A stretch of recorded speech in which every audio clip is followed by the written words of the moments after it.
ಇದಾದ್ನೆ ಮದ್ದೂರಿಗೆ Hindu fire brand Yatnal ಅವರ entry ಆಗಿದೆ. ಕಾರ್ಯಕರ್ತರು ಬಹಳ ಅದ್ದೂರಿಯಾಗಿ ಸ್ವಾಗತ ಮಾಡಿದ್ದಾರೆ ಯತ್ನಾಳ್ ಅವರು.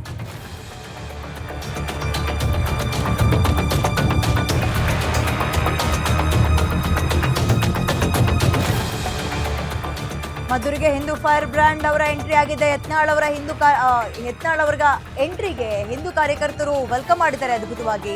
ಯತ್ನಾಳ್ ಬರ್ತಾ ಇದ್ದಂತೆ ಕಾರ್ಯಕರ್ತರ ಘೋಷಣೆಗಳು ವಿಪರೀತ ಜೋರಿತ್ತು. ಯತ್ನಾಳ್ಗೆ ಹಾರ ಹಾಕಿ ಜೈ ಶ್ರೀರಾಮ್ ಅಂತ ಘೋಷಣೆ ಕೂಗಿದ್ದಾರೆ. ಗಾಯಾಳು ಅಜಯ್ ಮನೆಗೆ ಯತ್ನಾಳ್ ಅವರು ಭೇಟಿ ಕೊಡ್ತಾರೆ.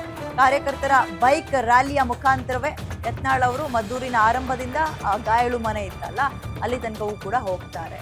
ನಿನ್ನೆ ಬಿಜೆಪಿ ಅವರು ಬಂದು ಹೋಗಿದ್ರು, ಇವತ್ತು ಯತ್ನಾಳ್ ಅವರ ಸರದಿ. ಅಂದ್ರೆ ನಿಮ್ಮ ಪರವಾಗಿ ನಾವಿದ್ದೀವಿ, ತಲೆ ಕೆಡಿಸ್ಕೊಳಕ್ ಹೋಗ್ಬಿಡಿ. ಹಿಂದೂ ಅಂತ ಬಂದಾಗ ನಾವು ಮುಲಾಜು ನೋಡಲ್ಲ, ಎಷ್ಟು ದೂರ ಇದ್ರು ಕೂಡ ಬರ್ತೀವಿ, ನಿಮ್ಮ ಪರವಾಗಿ ನಿಂತ್ಕೊಳ್ತೀವಿ ಅನ್ನೋ ಮೆಸೇಜ್ ಪಾಸ್ ಆಗಬೇಕು. ಆಮೇಲೆ ಇನ್ನೊಂದೇನಪ್ಪ ಅಂತ ಹೇಳಿದ್ರೆ ಅಸ್ತಿತ್ವದ ಪ್ರಶ್ನೆ. ಎಲ್ಲಿಯ ಯತ್ನಾಳ್, ಯಾವ ಭಾಗದವರು ಮತ್ತು ಮದ್ದೂರಿಗೂ ಡಿಸ್ಟೆನ್ಸ್ ನೋಡಿ, ಆದ್ರೂ ಅವರ ಕ್ರೇಜ್ ಯಾವ ಪ್ರಮಾಣದಲ್ಲಿದೆ ಅನ್ನೋದು ಗೊತ್ತಾಗ್ತಾ ಇದೆ.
ಪಟಾಕಿಗಳು, ಘೋಷಣೆಗಳು, ಜೈಕಾರ, ಕೇಸರಿ ಬಾವುಟ ಇವೆಲ್ಲವೂ ಕೂಡ ಯತ್ನಾಳ್ ಅವರಿಗೋಸ್ಕರ ಕಾಯ್ತಾ ಇತ್ತು. ಅವರು ಬರ್ತಾ ಇದ್ದಂತೆ ಪಟಾಕಿ ಸಿಡಿಸಿ ಘೋಷಣೆಗಳನ್ನ ಕೂಗಿ ಕೇಸರಿ ಬಾವುಟವನ್ನು ಅಥವಾ ಸ್ಯಾಫ್ರಾನ್ ಫ್ಲಾಗ್ ಅನ್ನ ಹಾರಿಸೋದ್ರ ಮುಖಾಂತರ ಅವರಿಗೆ ಅದ್ದೂರಿ ಸ್ವಾಗತವನ್ನ ಮದ್ದೂರಿನ ಹಿಂದೂ ಸಂಘಟನೆಯವರು ವೆಲ್ಕಮ್ ಮಾಡ್ತಾ ಇರೋದನ್ನ ಗಮನಿಸ್ತಾ ಇದ್ದಾರೆ. ಈಗ ನೇರವಾಗಿ ಅವರು ಅಲ್ಲಿಂದಲೇ ಬೈಕ್ ರ್ಯಾಲಿ ಮುಖಾಂತರ ಗಾಯಾಳು ಮನೆಗೆ ಹೋಗ್ತಾರೆ. ಅಂದರೆ ಪೆಟ್ಟಿನ ಮಸೀದಿ ಬಳಿ ವಿಡಿಯೋ ಮಾಡ್ಕೊಳ್ತಾ ಇದೆಯಾ ಅನ್ನೋ ಕಾರಣಕ್ಕೆ ಅವ್ರ ಮನೆಗೆ ವಿಸಿಟ್ ಮಾಡಿ ಕುಶಲೋಪರಿಯನ್ನು ವಿಚಾರಿಸ್ತಾರೆ. ಅಂದರೆ ನಿಮ್ಮ ಜೊತೆಗೆ ನಾವಿದ್ದೀವಿ ಅನ್ನೋ ಮೆಸೇಜ್. ಅವ್ರು ಅಲ್ಲಿಂದ ಬಂದ ತಕ್ಷಣ ಇವ್ರು ಪೆಟ್ಟೇನು ಗಾಯನ ವಾಸಿ ಆಗಲ್ಲ. ಅದರ ಬದಲಿಗೆ ಹಿಂದೂ ಅಂತ ಬಂದಾಗ, ಹಿಂದುತ್ವ ಅಂತ ಬಂದಾಗ ನಾವು ಯಾವಾಗಲೂ ಕೂಡ ನಿಮ್ಮ ಜೊತೆಗೆ ಇರ್ತೀವಿ ಅನ್ನುವ ಮೆಸೇಜನ್ನು ಪಾಸ್ ಮಾಡೋಕ್ಕೆ ಜನನಾಯಕರು ಯಾವಾಗಲೂ ಹಂಬಲಿಸ್ತಾ ಇರ್ತಾರೆ. ಅದಿಲ್ಲೂ ಕೂಡ ಆಗ್ತಾ ಇದೆ.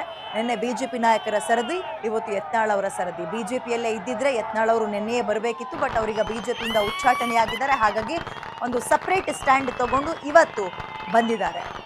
ಮಂಡ್ಯದ ಮದ್ದೂರಿಗೆ ಯತ್ನಾಳ್ ಅವರು ಬಂದಿದ್ದಾರೆ. ಮದ್ದೂರು ಇವತ್ತೂ ಕೂಡ ಬೂದಿ ಮುಚ್ಚಿದ ಕೆಂಡದ ಪರಿಸ್ಥಿತಿಯಲ್ಲಿದೆ.